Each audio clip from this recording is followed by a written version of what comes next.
Dari Mas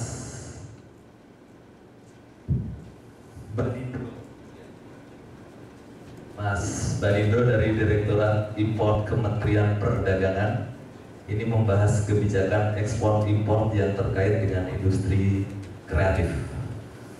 Silakan Mas Barindo. Terima kasih. Assalamualaikum warahmatullahi wabarakatuh. Selamat sore dan salam sejahtera bagi kita semua. Kalau tadi pembicara pertama, kedua, ketiga sudah banyak bicara, banyak sekali yang disampaikan tentang ekonomi kreatif. Saya kebetulan sebenarnya harus ada dua tim, ekspor sama impor. Tapi kebetulan tentang ekspor nggak ada, saya akan sampaikan dari segi impornya. Memang secara garis besarnya dari ekspornya itu produk-produk kreatif itu tidak ada kata niaganya, boleh dikata banyak, bebas silakan. Cuman yang diatur kaitannya dengan bahan bakunya. Gitu. Sekarang kita coba supaya ini aja. Saya punya gambar ini ya. Punya gambar ini. Kira-kira dari teman-teman mengartikan gambar ini apa kira-kira? Apa Mas? Gambar Indonesia ya? Oke. Saya pernah suatu ketika saya sampaikan gambar ini sama persis. Jawabnya nggak ada bedanya, gambar Indonesia, atlas, peta, nggak kurang nggak lebih. Padahal kalau kita mau mengartikan, kalau saya sebagai pelaku industri, pelaku ekspor, saya akan menilai bahwa ini potensi yang ada di kita, sumber daya alam, sumber daya manusia yang potensial. Bagaimana cara kita mengolah? Kalau saya sebagai eksportir. Kalau saya sebagai importer, maka saya akan menganggap ini pasar potensial dengan 200 juta penduduknya, pasar potensial. Makanya jujur aja tadi Mas Bram juga kaget, selama ini yang dilihat ekspornya, padahal pasar potensial yang ada di dalam negeri ada, dan itu jangan dilihat. Nah, kita sebagai pelaku ekonomi kreatif seharusnya melihat itu potensi dua-duanya. Jadi kalau Mas Bram tadi baru melihat potensi sumber daya alam dan sumber daya manusianya untuk ekspor, tapi lupa melihat bahwa pasar dalam negeri itu juga sebagai potensinya. Nah, kita mulai buka dari itu. Nah, berikutnya saya ini hanya bicara nggak begitu panjang ya, karena nanti akan lebih banyak kita diskusi saja. Nah, karena kalau kebijakan itu, kalau Mas Arief tadi bilang kadang-kadang pemerintah ketinggalan untuk bicara, tapi sebenarnya ada beberapa hal yang boleh dikata seolah-olah ketinggalan, tapi sebenarnya nggak ketinggalan. Misalnya contoh, ketika pemerintah melakukan suatu kebijakan dengan larang ekspor rotan.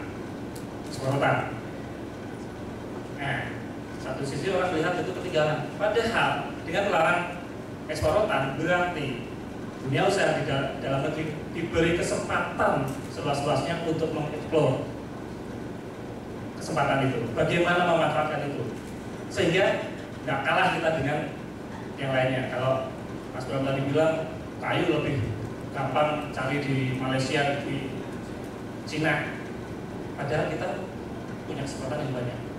Dan pernah suatu ketika saya pergi ke Cirebon, ke pabrik rotan, mati, pabriknya mati. Setelah kita tanya kenapa mati, Pak, saya tidak bisa mendapatkan bahan baku rotannya, nggak bisa mendapatkan bahan baku rotan, padahal ekspor dilarang.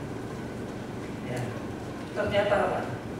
Ketika beliau mensurvei ke tempat sumber rotan, tidak melihat potensi yang ada. Jadi cuma dia lihat, saya biasanya beli di situ, ya udah, dia cuma di situ aja, padahal di tempat lain masih ada.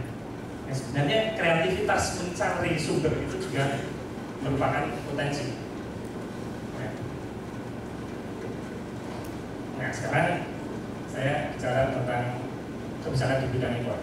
Kalau di bidang impor, sebenarnya di kebijakan di Kementerian Perdagangan itu bagaimana meningkatkan ekspor.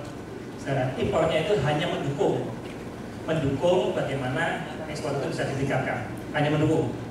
Jadi Intinya kalau ekspor tadi dibebasin, kalau impor intinya gimana caranya supaya pasar dalam negeri itu terlindungi.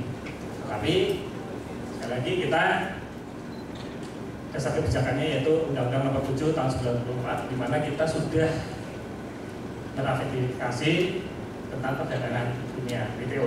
Jadi mau nggak mau, apabila kita mengambil suatu kebijakan harus mengikuti ketentuan yang ada di WTO. Ya, dasar kedua yaitu Permendak Nomor 54, yaitu tentang ketentuan umum di bidang impor.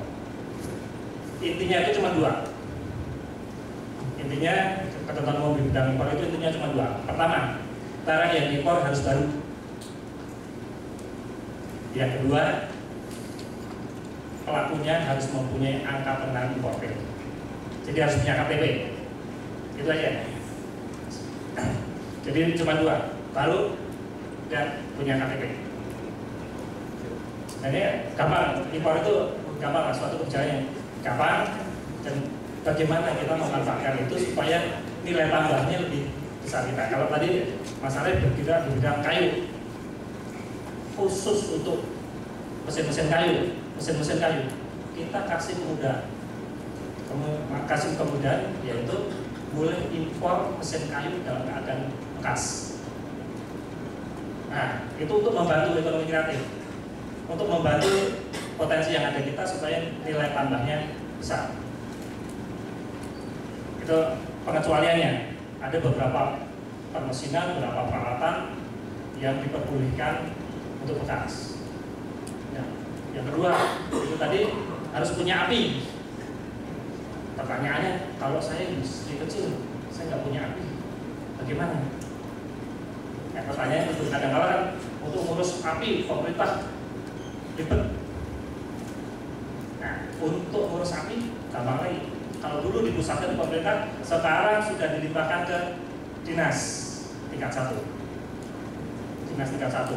Cuman memang tingkat 2-nya harus lihat benar-benar apakah industrinya itu ada apa enggak. Karena pernah di suatu ketika ada satu perusahaan punya angka pengenalan importer, dikeluarkan oleh salah satu pemda provinsi di Jawa. Saya punya berkasnya, tanpa pengetahuan pemda itu saya jalan ke sana, saya samperin industrinya itu, saya telepon, jawab ada, ini ada, seolah-olah perusahaan itu ada. Saya samperin ke lokasinya, nggak ketemu. Akhirnya saya minta tolong sama Babinsa.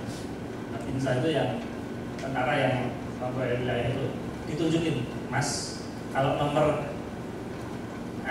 alamat ini, nomor ini alamat kantor pemakaman. Coba, itu sudah dikasih kemudahan masih ini. Nah, kenapa? Dengan adanya otonomi daerah ada plus minusnya. Plusnya yang mimpin ditunjuk langsung oleh pemdanya.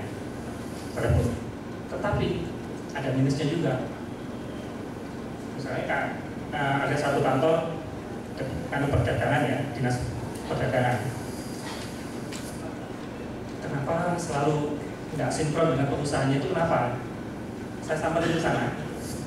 Ternyata kepala dinas perdagangannya itu yang dia pikir itu hanya bagi kapling pasar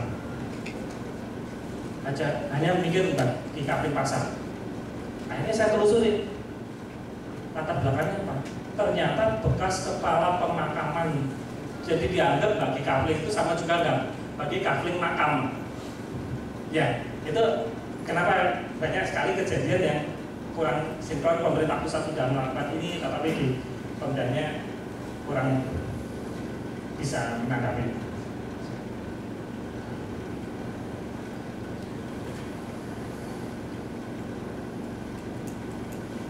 Ya, ini ya, kalau intinya dari kebijakan impor yaitu yang disepakati dengan kepentingan internasional yaitu KPR, kesehatan, keselamatan, keamanan, lingkungan, dan moral.